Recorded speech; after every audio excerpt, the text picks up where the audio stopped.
You get a handle on a fish about now. Yeah, we're getting close to where they're at. It's amazing how they're wanting to be on these outside areas rather than moving in. Yeah. I think they'd be wanting to move back in, getting ready to spawn.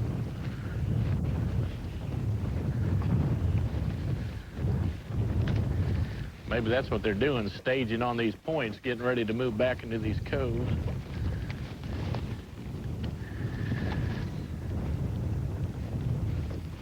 Oh, we broke me off. Ate your lunch. That was probably one of them toothy critters. Oh, we don't have any of those here. It's probably time to retie. No, I just retied before we started. Huh. Oh, well, he got himself a really nice spinnerbait. I like the skirts on those. They're really... Luckily, it wasn't my last one, but this one is. If I win a tournament, I'll be able to buy another one. Kind of a natural pattern for here in Florida. Gold spinnerbait kind of looks like what they feed on, them golden shiners. They do, yeah.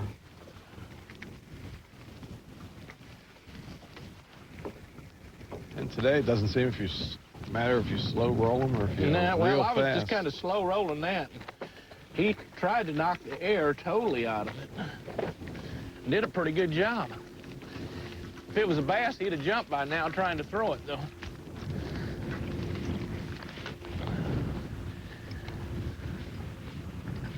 There's mudfish. There's something right. Oh, that was a bass. It probably has your spinnerbait hanging out. I bet he doesn't. Oh, big old bass.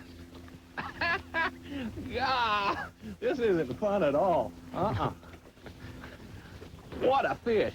What a fish. Come on. Give up a little bit. I cannot believe how strong these fish are, Pat.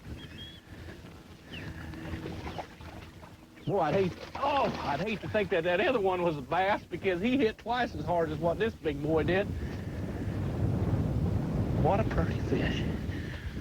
There's a lot of nutrients in the water. Not only are they strong, they are fat. I cannot believe how healthy these fish are down here. Come over here. Yes. Oh, look at that. Look at the belly on that fish. About Nice. 3-inch belly across. Well, he was hooked good. Yeah. Boy, that's where you want him hooked, too, right up there. You don't have to worry about him getting off. If that's not My fun, partner. I do not know what is. Well, there was 2 bites, bang, bang, right there. There may be a whole school of fish. Look at my spinnerbait. That was your last good one? That's the last one that color. And at times, color does make a lot of difference. So we're going to baby it a little bit. That's a unique head color on it, too. Yeah, that's a... You got one? Yeah. I think we are found in the spot. You need... That's a good fish. You need some help? You need some help. I'm telling you, you need some help. Let me get the boat around here. That is a beautiful fish. Oh, I don't know what that weighs, but it makes the one I just caught look little. I think it's... Oh, what a monster. What a monster fish, Pat. Let me get him. Oh, look what you have caught. I think that gives Jerry's fish a run for the money. Oh, what a fish. God. What does he weigh? It's over 11. Oh, I know he's over 11. Probably 12, 12 and a half. Maybe. Here, you hold him. Yeah. I mean, I'd like to hold him, but you hold him. Oh, what a beautiful fish. You had him hooked good. That fish may be... Whoa. That may be over 11. That's a healthy one. That is a dandy. Why don't you go ahead and release him? I don't think I've ever had an opportunity to throw one like this back. Man, you know, you throw them back so they're bigger next time. Absolutely. I don't know how this one can get much bigger. Well, it has a belly full of roe there, so we'll get it to spawn out, and next year it'll be a little bigger and have a few more babies. Oh, yeah. Good job. Great fish. We have found us a little spot where they are totally bunched up.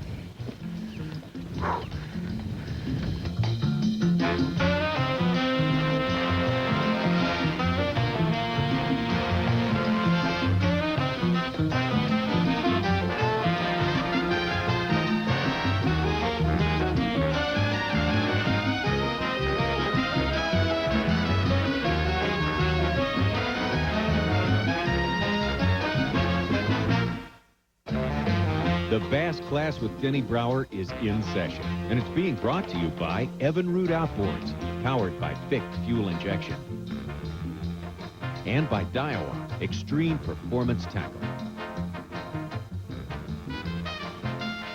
Shoot, spinnerbait retrieves are endless, and I think that's where the general fisherman makes a mistake, because he just throws it out there and winds it in, and, well, they're not biting a spinnerbait today.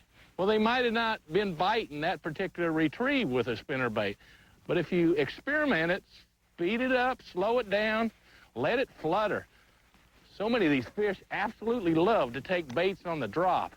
And if you do something erratic with a bait, you get that reflex strike if that fish was following it. So experimenting with color, blade sizes, spinnerbait size, that all can make a big difference.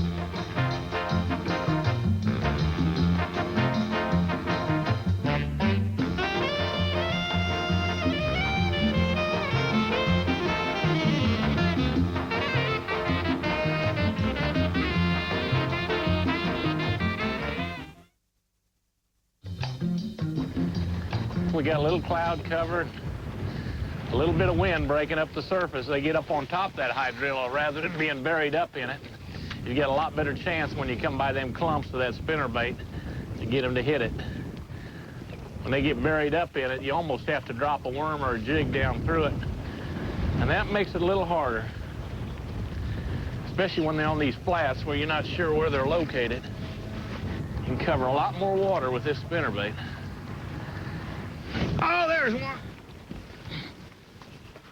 Hey, you know, that's a nice fish there, but after what you just caught, I'm not very excited. That's just a little 1.5 pound, 2 pound fish. I can think of so many tournaments I'd have given anything for one like that. But he's endangered swimming around right here because there's some that would probably take him for lunch. Hopefully some of the folks can learn a little bit from this about slow rolling spinnerbaits over glass, because it can be just a very productive way of fishing and a fun way of fishing. Really what we refer to, Pat, when we're talking slow rolling a spinnerbait is making contact with that vegetation down there, and as soon as it starts to get a little bit of a restriction, you're breaking it loose, letting it flutter, make contact again. Just kind of a rolling motion with the bait rather than a straight, steady retrieve. A lot of times they want a fast, steady retrieve, but when you get in vegetation, I kind of like to contact that vegetation. Not get it hung up, but just let it kind of flutter down, hit the vegetation, pop it loose. And a lot of times when you hit one of those big clumps of hydrilla and bust that spinnerbait loose, or a vibrating bait, crankbait, whatever you're using, they'll absolutely maul it. But slow rolling the spinnerbait for me works best because I don't have to worry about it getting hung up. One nipped it right when I brought it over that. And it's a good big fish technique. Will you deny that? I can't deny that. No.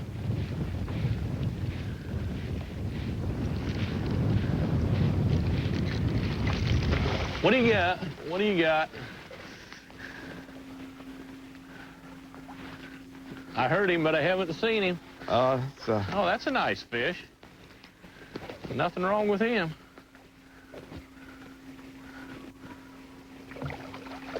Shoot, now, you want some help? I want to get him on this side.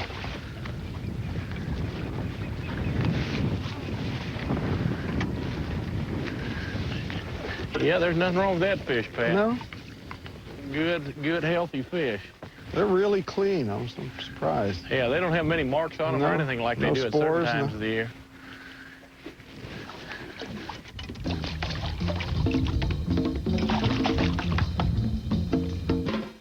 rod position is important too. You don't want to get that rod too high. If you get your rod too high, you're really out of position to set the hook. And most of the time, I like to keep the rod to what I call my power side, where it's kind of locked on my arm, to where if he does hit, or when he hits, I can get a lot better hook set. If you're fishing it this way, he can kind of get you like that. And once in a while, you just won't get your hook buried.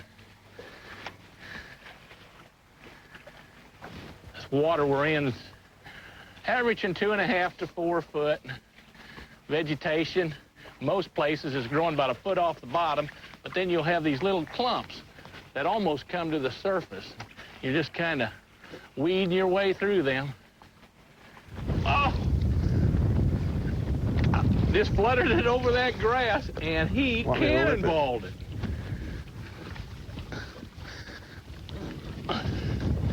You talk about strong. Give up. Get away from that motor. Man, don't get in that motor. Oh, man. Goodness. That fish is strong.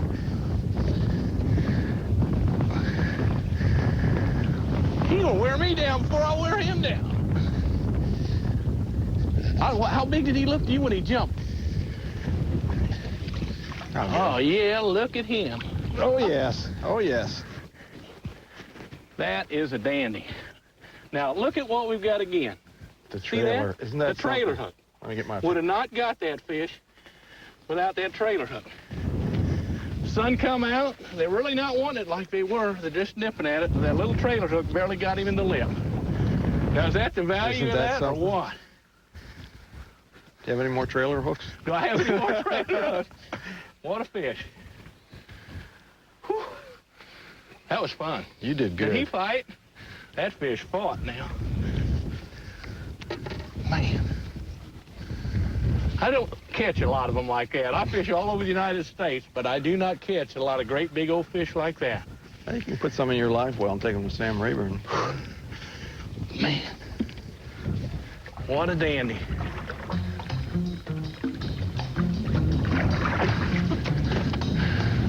That was fun. That's great. When you start putting a trailer on behind a spinnerbait, you're making it more buoyant. And if you're wanting to get it down there and make contact with the bottom or with the wood, the stumps, the vegetation, you really are probably better off not having a trailer on it. I like fishing it what I call naked like that better than with a trailer.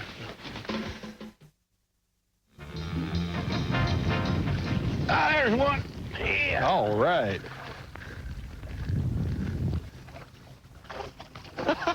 Action time. Action, action, going nuts. Come here.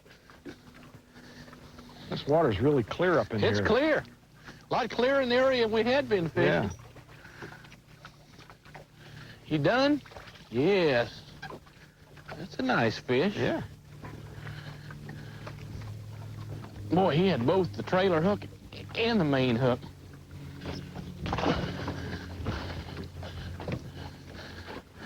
You know, there's a lot of days you'd get real excited about a bass like that, but today it's just another bite. You don't hear much about the Indiana blades anymore. You don't, but you know, that's my favorite style of blade. It is. And that's part of the reason not many fishermen throw it. And you can be fishing in an area that's getting a lot of fishing pressure and be giving those fish a totally different vibration, feel pattern, different flash pattern. It's kind of got some of the vibration that a Colorado blade does, but yet a little bit of the flash that a willow leaf blade does. So you're kind of combining two real good patterns into one when you end up with a Indiana blade. And what I'll do a lot of times is take a little Colorado blade, just like what I have on this combination, and leave that as my front blade, and then go ahead and put the Indiana blade in replace of the willow leaf blade, and it's going to bulge the water a lot more. And if I'm using that retrieve I was talking about earlier, where I'm actually waking the bait, I usually go to that Indiana blade for that. It's just a neat choice. But like you say, not many people fish them, and most of the manufacturers do not put Indiana blades on. That's something you pretty well have to fine-tune yourself. I knew there would be a fish there. You get, All that's a right. nice fish. All right. Good fish, Pat. I came right over that log there and let it come down like you said. Finally caught flutter one down. off a piece of wood. Yeah. Nice fish. Bring him over here and I'll give you an assist. Oh, all right. Thank you, thank you. Super duper. Oh, don't do that, fish. Come here. Yes. Well, you had him hooked good. Look where that was. Bang, right through the top of the head.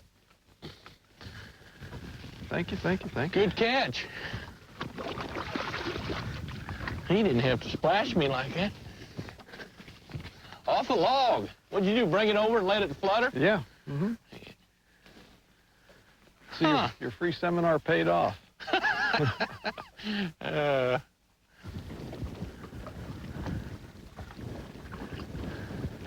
Oh, there's a giant. All right. Oh, man. You got yours. Oh, I think he is a giant, but I'm not sure. I saw a huge flash. Oh, yeah, he's got to be. Look at how hard he's pulling. Whew. If that's a bass, he's a monster. Stay on, baby, stay on.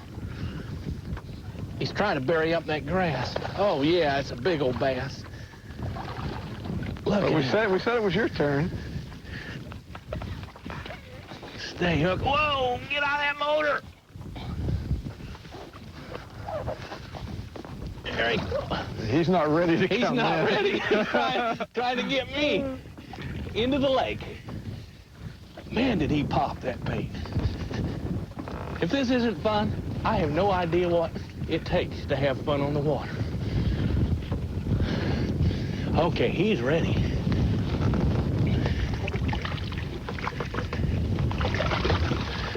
You ready? I'm ready. What a fish. He's got 5 pounds of grass on him. No, Is that? that is something. Was he strong? Gosh. 3 in one day, not bad. What do you think he weighs? 8 pounds? Oh, he's heavier than that. Do you think he's heavier than that? Yeah. Yeah, look at the belly on that. Yeah. Whew. His belly's. I'm gonna have to 4 sit inches. down for a while. Man. He absolutely inhaled it. Ah. To get a picture of that. I forgot to get a Yes, picture. get a picture of that. What a fight. That's what I'll remember about catching him is that fight. Man. Monster bass.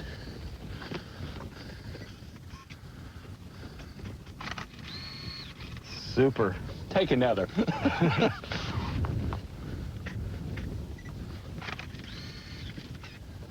One thing with these great big ones, a lot of times you want to kind of support their belly. If you got too much weight pulling on that jaw, you can kind of dislocate it a little bit. What a nice fish. Man. They're all ready to spawn. They're in healthy condition. Oh, they are so fat. You ready? Huh? Are you ready? Oh, yeah, you're ready. What a deal! High five. Yes, sir.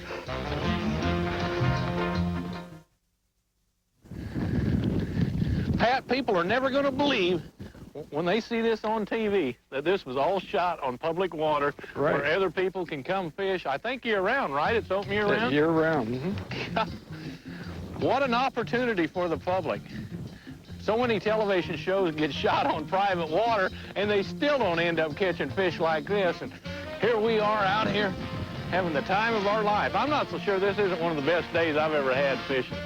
Great, that's great. This is fantastic. You just feel like the next cast, a 10, 11 pounder is going to get on it. And that's possible here. It's very possible. I have seen it happen today. And you weren't guided to any honey holes because I've never fished this part of the reservoir. No, we just went out fishing and really looked at the conditions and what should the fish be doing this time of the year and what type of cover does the lake offer. And we didn't get bit right away. No. We fished for about an hour up against the hyacinths, throwing buzz baits and plastic worms, and we caught 3 or 4 10, 12-inch fish, but we were struggling. And then we moved out a little further on top of the hydrilla and started to slow roll the spinnerbait, and Katie, bar the door. We have had a lot of fun.